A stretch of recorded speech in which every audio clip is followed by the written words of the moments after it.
नमस्कार. स्वादशास्त्र रेसिपीज या यूट्यूब चॅनलवर आपणा सर्वांचे खूप खूप खूप मनापासून स्वागत.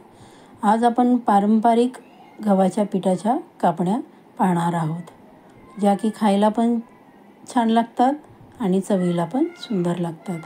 बघा, अशा प्रकारे करून माझ्या प्रमाणात करून बघा, खूप सुंदर होतात. आपण प्रथम 2 वाट्या गव्हाचं पीठ घेतलं आहे. त्यामध्ये 1 चमचा डाळीचं पीठ टाकलं आहे. प्रमाण व्यवस्थित घ्यायचं आहे, म्हणजे कापण्या पण छान होतात, म्हणजे कडक होत नाहीत आणि मऊ पण नाही. चवीप्रमाणे मीठ टाकायचं आहे. त्यानंतर आपण सुंठ जी बारीक करून घेतली आहे 1 चमचा, ती टाकणार आहोत. अशा प्रमाणात करून बघा मैत्रिणींनो. गूळ घेतला 1 वाटी, पाणी घेतलं आहे आणि आपण त्याचं उकळून थंड करून घेणार आहोत मळण्यासाठी. बडीशेप घेतली बघा, क्रश करून, ती आपण छोटा चमचा टाकणार आहोत. बडीशेप, सुंठ ह्यानी चव छान लागते आणि खायला पण सुंदर लागतात. अशा प्रकारे आपण मैत्रिणींनो या प्रमाणात करून बघा, खूप सुंदर होतात पारंपरिक अशा गव्हाच्या पिठाच्या कापण्या. हे सर्व साहित्य आपण एकत्र करून घेणार आहोत. हा खूप जुना पारंपरिक पदार्थ आहे.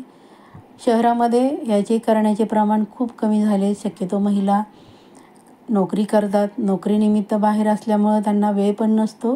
अशा प्रकारे बघा, आपण गुळाचं पाणी करून घेतलं आहे आणि सर्व साहित्य आपण काय करणार आहोत, एकत्र करून घेणार आहोत. त्यांना वेळ पण नसतो आणि शिक्षणाअभावी बाहेर असल्यामुळं त्यांना कसं करायचं ते पण माहीत नाही. तरी पण ही रेसिपीज बघून तुम्ही करू शकता. खूप छान लागतात आणि चवीला पण सुंदर लागतात. 1 चमचा मी तेल टाकलं आहे. तुम्हाला जर आवडत असेल तर तुम्ही तूप पण गरम करून टाकू शकता आणि सर्व पीठ एकसारखं करून घ्यायचं आहे. जे तेल टाकलं आहे आपण ते सर्व पिठाला एकसारखं लागलं जाईल अशा गोळ्या मोडून घ्यायच्या आहेत.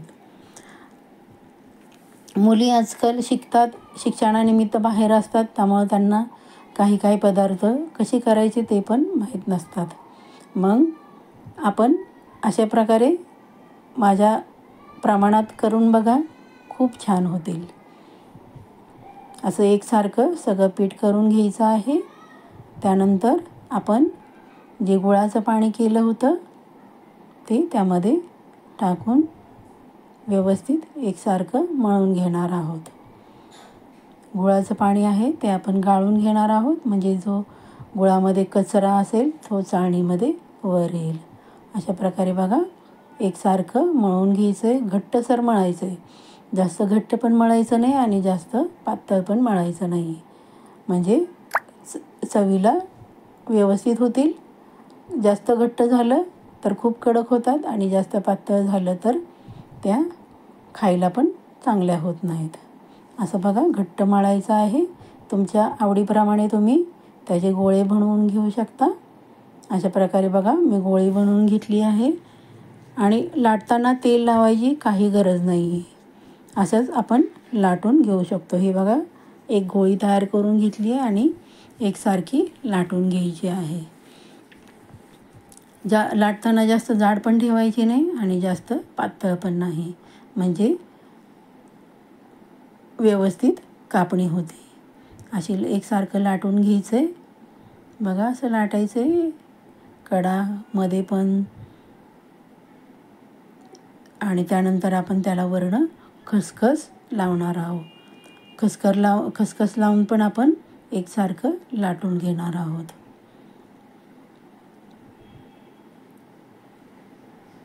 बघा, असं लाटायचं आहे. जास्त जाड पण नाही आणि पातळ पण नाही. अशा प्रकारे बघा, आपण खसखस सगळीकडनं लावून घेतो आहे.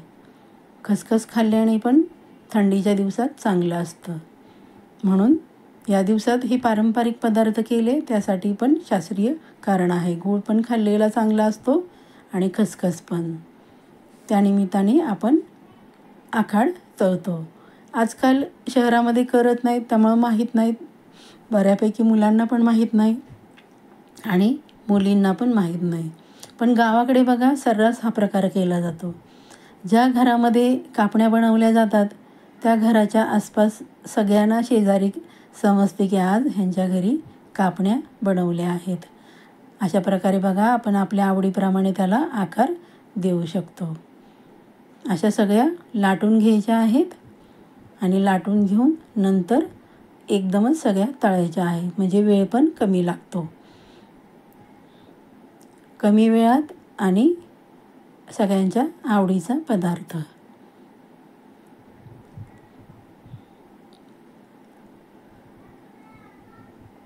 पहिले जुनी लोक असं केलं तर एकमेकांना देत होते की माझी चव बघा, माझी कशी झाली बघा. दिवाळीचा फराळ पण, परत आत्ता आषाढ महिन्यातलं पण तळण पण सगळीजणं देत होती. आता कोण कुणाकडे जात नाही, कोण कुणाकडे येत नाही, कोणाला वेळ पण नसतो, कोण कुणाला द्यायला पण नको म्हणतं. पण जुनी लोक होती बघा तशी. काही पदार्थ नवीन केला तर वाटीमध्ये घालून शेजाऱ्यांना देत होते. आम्ही पण देत होतो. आता सगळीकडेच प्रमाण बऱ्यापैकी बंद झालं आहे. बघा असे कापून घ्यायचे आहेत आणि नंतर आपण कढईमध्ये तोपर्यंत तेल तापायला ठेवायचं आहे आणि मध्यम आचेवर तळायचे आहेत बघा. जास्त तेल गरम पण करायचं नाही आणि जास्त थंड तेलात पण तळायच्या नाहीत. जास्त गरम तेलात तळल्या तर त्या बाहेरनं लाल होतील आणि आतनं कच्च्या राहतील. आणि तुम्ही जर कमी गॅसवर तळल्या तर त्या कडक होतील.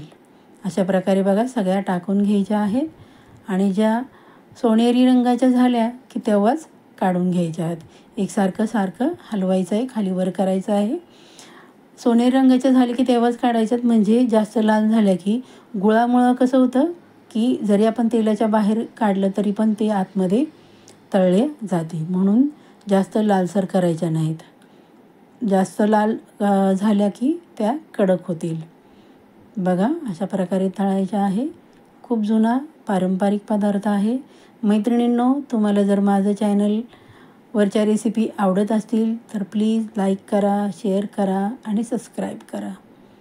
आणि तुम्हाला काही सजेशन द्यायचं असेल तर मला कमेंट्समधून रिप्लाय पण देऊ शकता.